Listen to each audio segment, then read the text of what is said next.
தமிழக வெற்றிக் கழகம் சட்டமன்ற தேர்தலுக்கான கண்காணிப்பாளர்கள் நியமனம் தலைவர் விஜய் அறிவிப்பு.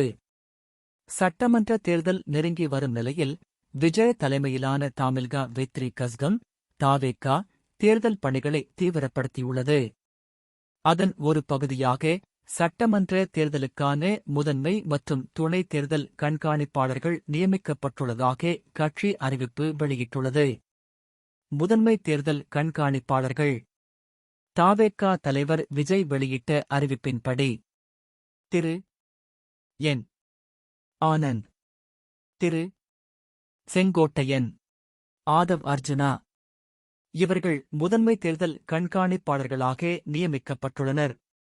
மாவட்ட வாரியான கண்காணிப்பாளர்கள் சட்டமன்ற தேர்தலை முன்னிட்டு வருவாய் மாவட்ட அடிப்படையில் தேர்தல் பொறுப்பாளர்கள் நியமிக்கப்பட்டுள்ளனர்.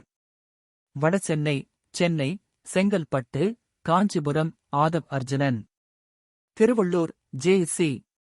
பிரபாகர், சேலம், நாமக்கல் கொள்கை பரப்பு பொதுச் செயலாளர் அருள்ராஜ், திருநெல்வேலி, கன்னியாகுமரி மரியசன், புதுச்சேரி சாமிநாதன், காரைக்கால் அசன்னா, தேனி, மதுரை, திண்டுக்கல் இணை பொறுப்பாளர் நியமனம் அறிவிப்பு வெளியாகியுள்ளது.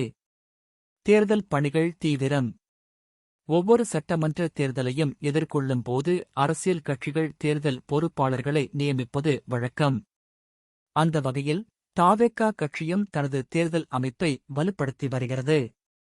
இந்த நியமனங்கள் மூலம் தொகுதி வாரியான பணிகள் கண்காணிப்பு, வேட்பாளர் தேர்வு முன்னேற்பாடு, தரைமட்ட செயல்பாடுகள், பிரச்சார திட்டமிடல் போன்ற பணிகள் ஒருங்கிணைக்கப்படவுள்ளதாக தகவல்கள் தெரிவிக்கின்றன. அரசியல் முக்கியத்துவம்.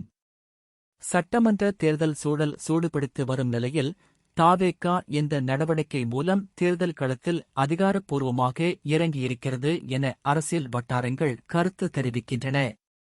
விரைவில் வேட்பாளர் அறிவிப்பும் வெளியாகும் என எதிர்பார்க்கப்படுகிறது. தமிழக அரசியல் தொடர்பான மேலும் முக்கிய செய்திகளுக்கு தொடர்ந்து இணைந்திருங்கள்.